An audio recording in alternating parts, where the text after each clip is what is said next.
Welcome to the Complete Leader Podcast, giving leaders the tools and information they need to grow and change their worlds. Now here's your host, Dale Dixon. Episode 138, Connected Leadership and Paying Attention. Welcome to the Complete Leader Podcast, everything you need to become a high-performing leader. I'm your host, Dale Dixon. Today, a special guest on the podcast, and that is Francis Eberle. Francis, so good to be with you again. Thanks, Dale. I'm glad to be here. And you invited me back, which is terrific. Absolutely. So Francis has a new book out. It's called Connected Leadership, Engage Your Workforce to Lead Themselves. Francis is part of the Price Associates team, and we're really fortunate to have Francis part of that team, part of the group that actually delivers the Complete Leader program. If you'd like to learn more about that, the website, thecompleteleader.org. And Francis is a longtime friend of Ron Price. And let's dive into, we got to know you during the most recent podcast. If you're listening to this for the first time and didn't get a chance to listen to episode 137, you can go back and learn more about Francis and his background. But before we hit the record button for this episode, Francis, we were talking about this idea of engaging your workforce to lead themselves. And you really hit on this when you said you were in the 8th grade and have learned this through personal experience, this idea of leaning on other people. So I'm going to ask you to share that story with the listeners. Thanks, Dale. Just going right back to 8th grade, I can see. Well, it's not that, let me just do a little word check here in a sense. It's not leaning on others, but it's working with others. With others. Yeah. And it is, in 8th grade, I learned that I was dyslexic. I was having difficulty in school, reading, writing. Teachers were not, figuring out why I wasn't learning very well. And so my parents had me tested. And I actually loved doing those tests because they had those color diagrams with the blotches and you had to see things. My intelligence was quite high, but I was obviously dyslexic. And it was at a time before there were lots of services for students that thought differently or behavioral differently. So I didn't have any special services through special education or anything like that. And so I learned over time, because I didn't know what that dyslexic meant. I learned over time that if I was given an assignment and everybody could do it in 10 minutes or an hour, it would take me a half an hour or 3 hours, depending on how long it was. But it was easily twice as long. And I just built that into my schedule. I just knew that there it is. It was always a little bit frustrating at times, knowing that some students would just breeze through it and I'm still at it. But anyway, what it did for me was beginning to realize that by working with others, getting them to support me or finding those areas for me for weaknesses, that I could then excel in other areas. So there's research around dyslexics, which dyslexics actually process information differently. They think about patterns, systems, those kinds of things very clearly, where a lot of people don't grasp those right away. I can't tell you why, Dale, but they have some different patterns of thinking. And so those are my strengths. So I could always look at the big picture or look for trends and patterns really quite easily, or synthesize information. And so those are my strengths, and that's what I benefited from. So as a connected leader, those details, I can't tell you how I valued the CFOs that I had, and I wanted to make sure they were super detailed oriented, because I could do it. I can add and subtract and do spreadsheets. I can't spend the time, just can't do it. So I made sure that those people were there and work with their strengths. And so that really helped me and others excel and do better. So that's partly about what a connected leader is trying to find the strengths of others and really getting them to shine. What led you to write the book?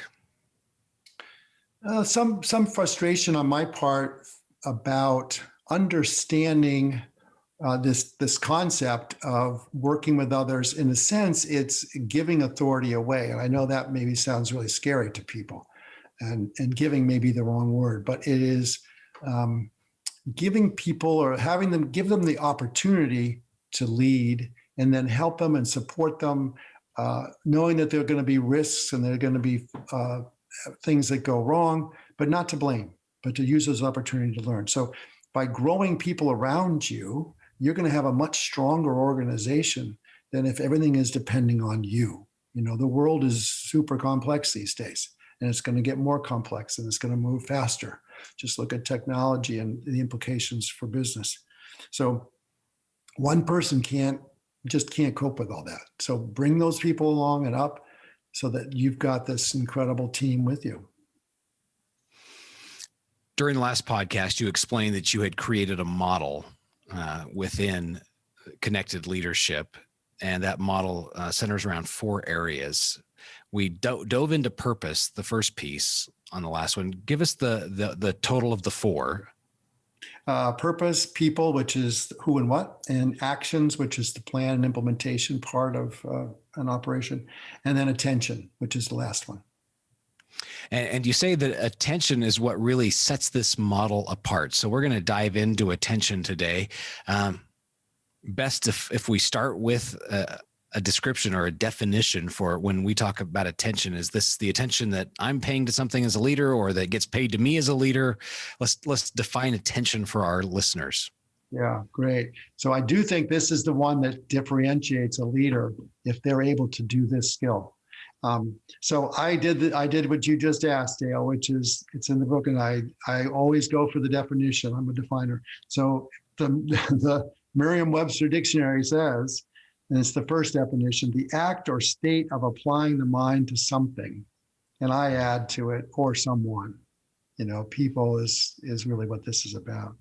So it's pretty simple, but it's really focusing and making sure you're applying your mind to that, to the thing. So at a very basic level, for example, you're sitting in a meeting and you're leading the meeting, let's say, and people are talking and exchanging ideas and advocating and asking questions, and and your mind is going off and thinking about the next thing, your next demand that's on your plate ahead of this, or maybe you're thinking about what you're going to answer, or maybe you think that's a ridiculous idea, I got a better one.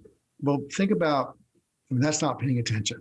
But think about the people in the room. If they see you distracted, worst case, you're looking at your phone, but they see you kind of wandering. Think of what message that's sending to them. They're like, oh, my leader really doesn't seem very engaged. You're going to lose their enthusiasm, their action. So paying attention at that level is as important it is as the top of the organization.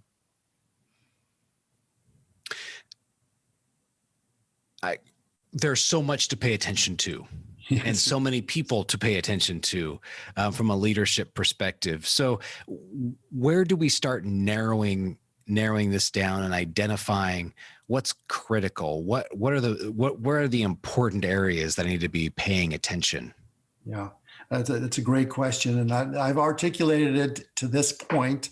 I'm not sure I'm there yet, but I've got 5 sort of key points, and one of them has a whole bunch of things in it. So I don't know if I should actually make it longer or shorter, but here they go. So improvement is one. The second one is recognition. Next one is problem identification and people's talents. And the last one is monitoring. So those are the 4 areas. And I can go through them briefly if you want, and just explain them. Absolutely. Yeah, because I was writing those down quickly. Let's start with improvement. Yeah, so it's yours. Is this how I can improve, how you can improve? Yeah, both. So, it's about you and about your people. So do you know what you want to do to grow, right? And do you know what your people want to grow professionally? Do they want to get another degree? Do they want to get a certification? Or maybe it's just a quick skill, update or something like that. But do you actually know? So one thing related to this is, you could have people write a professional learning plan. You can do yours first. What is it you want to learn? It's not just how the company does better, but to help you grow as a professional. And then you can ask people to write them, and you can begin to sort of tease that out. So understanding what improvement is, it's not just, okay, everybody's going to take this required program because it's mandated or because we think it's a good idea. It's more individual or differentiated. So recognition. The next one, this one has got a lot in here. But so recognition can be celebrations, can be bonuses, increases in raises.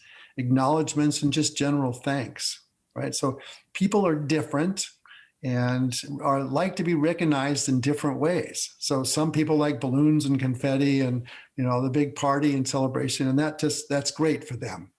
Other people want to have a little more subdued and less public. So those people that like the balloons, if you're doing something less visible or subtle, they're going to be offended. That's not really who they are. So, you have to know your people well enough so that when you are acknowledging them, why you're doing it. So let me give you an example, and this connects to knowing your people. Recently, I heard from a team member who it was the end of the holidays, and they got a end of the year present from their leader, and it was a package of local goods, and in there was an apple pie, and it was made by a local bakery, and so it was nice.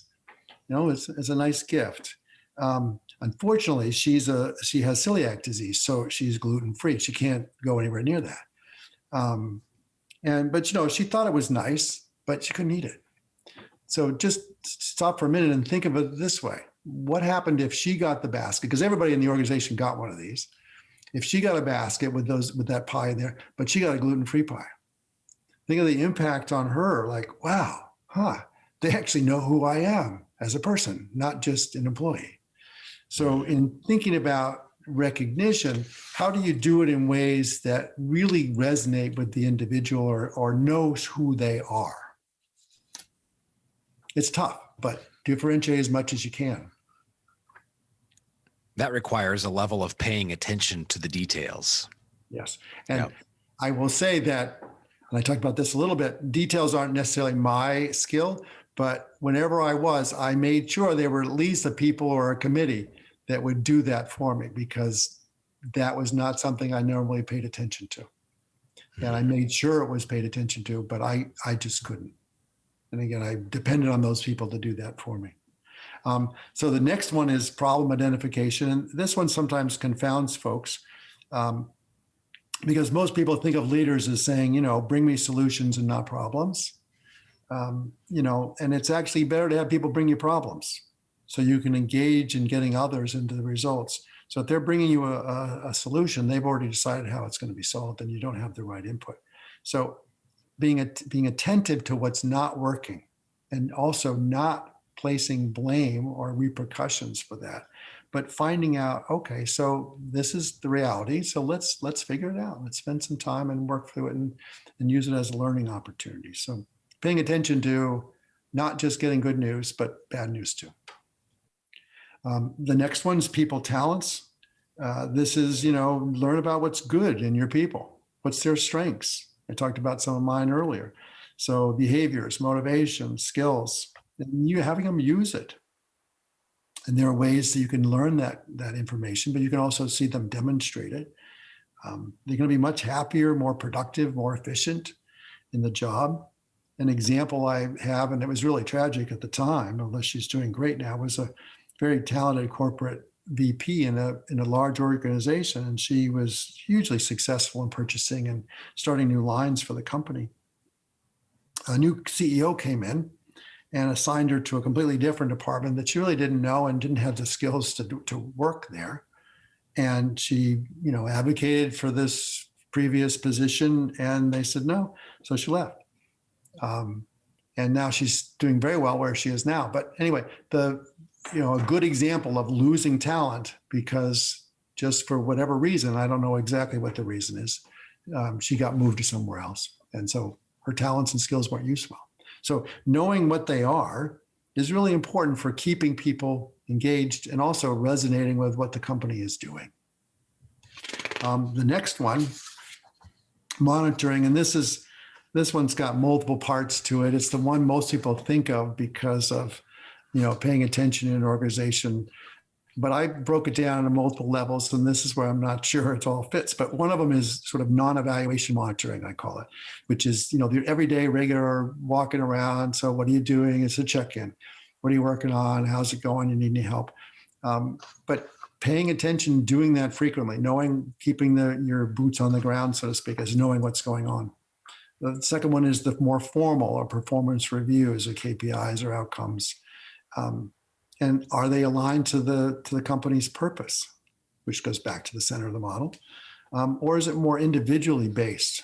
So do they have it really focused on their growth only within the company, or is it on the full organization?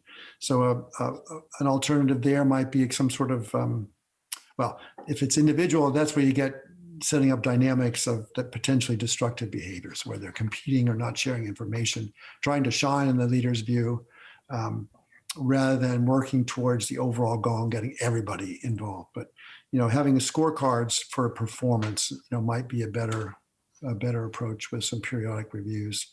And annually and it's very common. It's just too late. By then it's, I'm already done. And so the next one is accountability and monitoring. This is the one that everybody kind of reacts to negatively. It's too bad. You really don't need to. But here I'm going to say it's accountability to the larger goal, not the individual part. So performance systems are often structured towards individuals and not teams. It's a real weakness of performance systems. And so a high performer may not actually be working to the full degree for the organization, but for them. And I was just talking about that. So trying to think about accountability towards the larger goal. And one of the things that, leave that aside. So the next one is evaluation. Here I mean experiments and tests. So you're experimenting on a new product, a new service, doing tests on those, paying attention to those, making sure you know that your evaluation measures the success or not, and then it knows you how to go, and then you know how to go forward. And then the last one is research, which is more formalized. It's research related to trends in the field for markets, customers, that kind of thing. So you can see there's a lot in this last category, but I'm trying to figure out, and I probably need to write more or figure this out some more or get some feedback. But that's how I look at it at this point. And then I think it is a differentiator in the sense of if a leader can do that, and it's kind of zooming out and zooming in, the organization and horizon at the same time can be really successful. A number of things to be paying attention to. However, it is definitely doable, and it makes a big difference for those you lead, and especially when we talk about it from the standpoint of connected leadership. So, Francis Eberle, thank you so much. These have been some fantastic conversations. Once again, the book is Connected Leadership. It is available wherever books are sold. You can find it online. And also connect with Francis. His email address, Francis, that's FRANCIS @price-associates.com. Francis is also contributing to the Complete Leader program. You can see more of the resources that he is contributing at thecompleteleader.org. So, Francis, thanks again for this. Any final words for our listeners and viewers? Thank you, Dale, first for the invitation and letting me come back and talk about this. It's really a work in progress, and I keep developing it and thinking about new ways to think of it. But I will say, in terms of attention, it's, as I said, looking out to the horizon, what's going on, big picture, so you don't lose track of that, but also looking deeply inside the organization and all the way down to the individuals, and that's really the role of the leader. Right. And I'll use the title of the Diamonds and Cuddles book, which I think sums it up as the challenge for leaders. And the title is The Future is Faster Than You Think. So be open, pay attention, and be intentional about that. And I hear it in so much of what you've talked about. It's always focused on the people part of it. It's working with the people. Yes. Francis Eberle. Francis at price-associates.com. Thank you so much for your time today. Thank you for spending time with us here at the Complete Leader Podcast. Please subscribe to the podcast if you have not done so already. Also, you'll find the video version at thecompleteleader.org. This is the Complete Leader Podcast, everything you need to become a high-performing leader. Thanks for listening to the Complete Leader Podcast. Find more online, thecompleteleader.org.